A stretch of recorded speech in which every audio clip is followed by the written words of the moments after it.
ఈ ఏరియాలో పిల్లలు బాగుపడాలి, ఈ ఏరియాలో చదువు బాగుండాలి, భవిష్యత్తులో ఈ పిల్లలు సమాజంలో ఒక మంచి మనస్తత్వం ఉండి రావాలి అని మేము ఆలోచిస్తున్నాం. ఇది మీ ఆఫీస్, ఇది మాది కాదు, మా సొంతది కాదు. మేము ఎవరి గురించి ఇది కొనలేదు, మా చేతి నుంచి డబ్బులు ఖర్చు.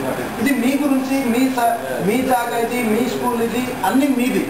మేము ఎక్కడికో వెళ్ళిపోతాము, ఎక్కడ లేకపోతే మరీ ఒక దగ్గరికి వెళ్ళిపోతాము. మేము ఇక్కడ ఉండము. మేము ఎన్ని రోజుల వరకు ఉన్నాము అన్ని రోజుల వరకు మేము చూస్తాము, మీ దగ్గర మేము పని చేస్తున్నాం అంతే. ఇది మీ స్కూల్. ఈ మొత్తం ఏంటి చేస్తున్నాం మేము అగ్రికల్చర్, ఇప్పుడు మేము రీసెర్చ్ చేస్తున్నాము, అది కూడా మీకు చెప్తాము. మీ దగ్గర ఏంటి ఉంటే అది కూడా మాకు చెప్తారు. ఇది ఒక స్కూలే కాదు, అన్ని విధంగా ఎలాగా ఇక్కడ డెవలప్మెంట్ అవుతుంది. ఇక్కడ ఒకటి డెవలప్మెంట్ అయితే ఈ ఊరు మొత్తం, ఈ ఏరియాలో భద్రాద్రి జిల్లాలో కొన్ని ఊర్లు డెవలప్మెంట్ అవుతుంది. కాబట్టి ముఖ్యంగా ఇది స్కూల్ గురించి ఇప్పుడు బాగా ఎడ్యుకేషన్ గురించి ఒక మాటలో ఉంది, ఎంత గుణము ఉండదు ఒకళ్ళు చదువు లేకపోతే వాళ్ళ భవిష్యత్తులో ఎటిక. ముఖ్యంగా చదువు ఉండాలి, అడిగి ఎంతో కొంత తెలివి ఉండాలి. ఎంతో కొంత కాకుండా ఆడ జీవితంలో పనికి వచ్చినట్టు తెలివి అడిగి ఉండాలి. ఆడ జీవితంలో ఎలాగా ఆడు సొంత కాలు మీద నిలబడగలడు. అందరికీ ఉద్యోగం దొరకదు, ఇప్పుడే ఉద్యోగం లేదు, మరి 10 సంవత్సరాలకు కమిటీ కూడా ఈ స్కూల్ ఎలాగ నడుస్తుంది బాగా. ఇది 1 సంవత్సరం 2 సంవత్సరాలది కాదు స్కూల్. ఇది ఇందులో ఒక భవిష్యత్తు ఉంది. ఇక్కడ మా దగ్గర ఉంది అయితే మేము ఏదో అడిగి మార్చగలం. Good morning. ఇందులో ఒక కమిటీ అవుతుంది.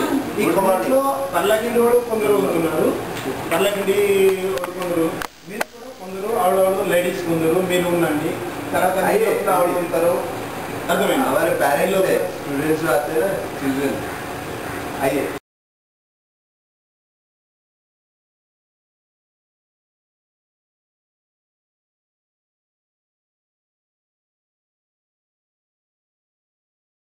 మీకు బుక్స్ ఇస్తున్నారు, డ్రెస్ ఇస్తున్నారు. ఆడపిల్లలకి మగపిల్లలకి బుక్స్ ఇస్తున్నారు. మాకు అదేంటి గవర్నమెంట్ లో. కానీ వినండి కొంచెం, మీరు చెప్పింది పర్లకింద అయితే మీరు ఎంత ఖర్చు పెడతారు, 2,000 ఖర్చు పెడతారు. ఇక్కడ మీకు ఇమ్మన్నారంటే 1,000 ఇమ్మన్నాం కాదు, ఎంతో కొంత పిల్లల తరఫున ఇస్తే మీకు కూడా దీని మీద అనమాట ఉంటుంది అనమాట. మా స్కూల్ మేము పెట్టామనేసి ఉంటుంది, అంతేకాని మీకు మొత్తం కట్టండి మొత్తం చేయండి అని చెప్పడం కాదు. అంటే మీకు కూడా కొంత రెస్పాన్స్ ఉంటుంది మా స్కూల్ అని. మేము పూర్తిగా మీకు అడగడం మీకు ఎంతవరకు వీలు అవుతుంది అంతవరకు మీరు చెప్పండి. ఇప్పుడు అర్థమైంది? ఎందుకు మా అమ్మ మాకు ఇంగ్లీష్ లో చదివించలేదు, మాకు ఒడియాలో చదివించలేదు, రాయలేరు. మా దగ్గరికి 10వ క్లాస్ పిల్లలు వస్తున్నారు, పుస్తకము చూసి సరిగా చదవలేదు. అది చాలా దుఃఖం నాకు. మేము